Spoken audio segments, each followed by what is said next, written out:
One of the worst accidents I've ever been to was on the lead up to Easter. We stumbled on it when we were going away for a highway patrol operation to work up near the Queensland border. It's a particularly nasty one, and here's the story all about it.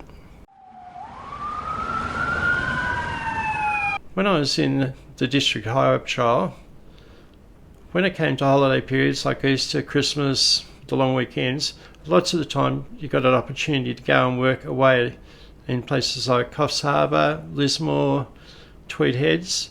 Gave a bit of a break and a trip away with a mate type thing, something different. So I used to take up the offer most of the time.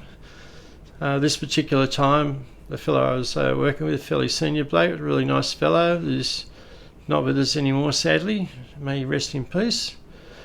Really good guy. We started work at 3 o'clock, headed up the highway. This is 3 o'clock in the morning, not in the afternoon.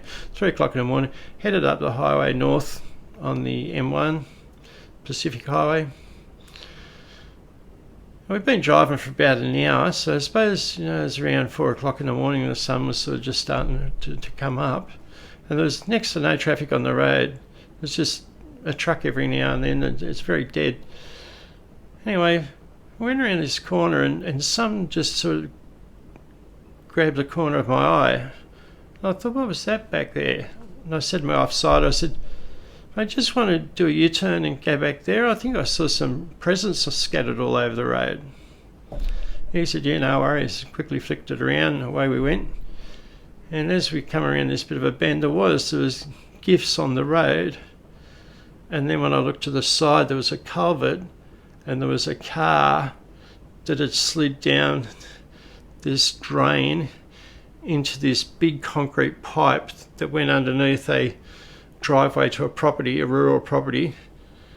This big pipe and all the dirt around it wasn't going anywhere, and this car had slid off the road, or gone off the road and slid down this channel and straight in to this pipe.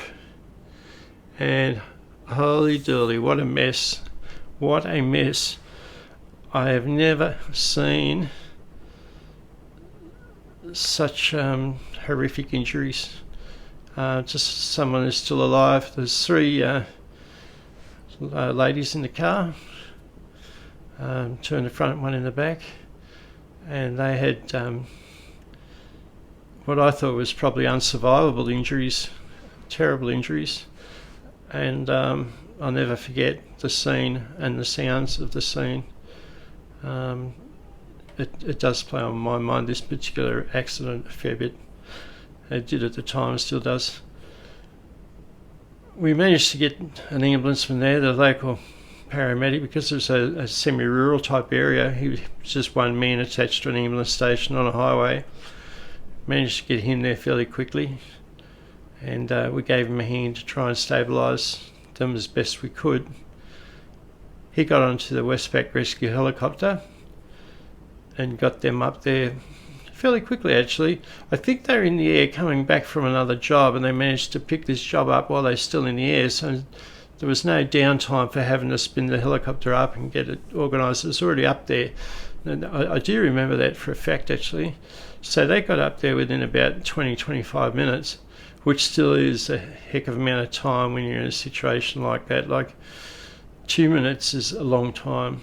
20-25 minutes is a long time. Anyway, we got them down, landed on the road, closed the road off.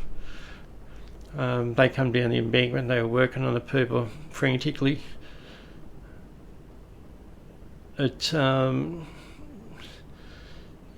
think my offside, I could see how set back I was from the accident. Just he mentioned to me, he goes, "You're all right?" I said, "Yeah, I'm all right," sort of thing, but no, not good. Anyway, we helped the paramedics. We got the rescue squad up there. They cut these people out eventually. Got these ladies organised, the ambulance and two on the chopper, and they all lived. A couple of them had very bad injuries, but the three of them lived. One in the back, I think, come off the best of the broken back. That was it. But the two people in the front of the car had very graphic injuries. It was one of those accidents that you certainly wish didn't happen, that's for sure. And it did reinforce in my mind that I was doing the right thing, working in the highway patrol, trying to stop crashes like that. It did turn out in the end that I think fatigue was a factor, and fatigue's something that we've all driven whilst we've been a bit too tired. It's something you can't really test for. You can't breath test someone for fatigue. It's really something the person must look after themselves. And I know they used to have the driver reviver, where if you drive 2 hours, have 10 minutes break and a coffee and a Kit Kat. Well, I used to drive 10 hours during the operations for Christmas, New Year, that type of thing. I used to drive by myself in a highway patrol car for 10 hours. And sometimes after sort of 4 or 6 hours, I'd be starting to feel a little bit tired. So I'd go into the driver reviver, chat to a few of the people there, the volunteers and some of the other motorists, have a couple of Kit Kats and a cup of coffee.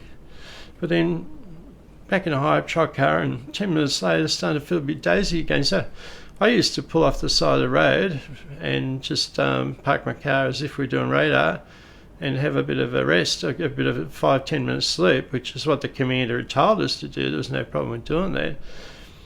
But fatigue is certainly one of these things that causes a lot of accidents, and it's not something that's easily fixed other than by education and by hoping people do the right thing and have a bit of a sleep every now and then.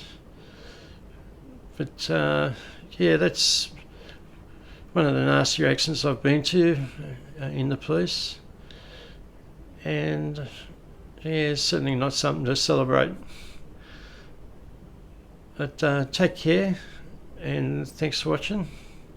Catch you soon. Thanks. Bye.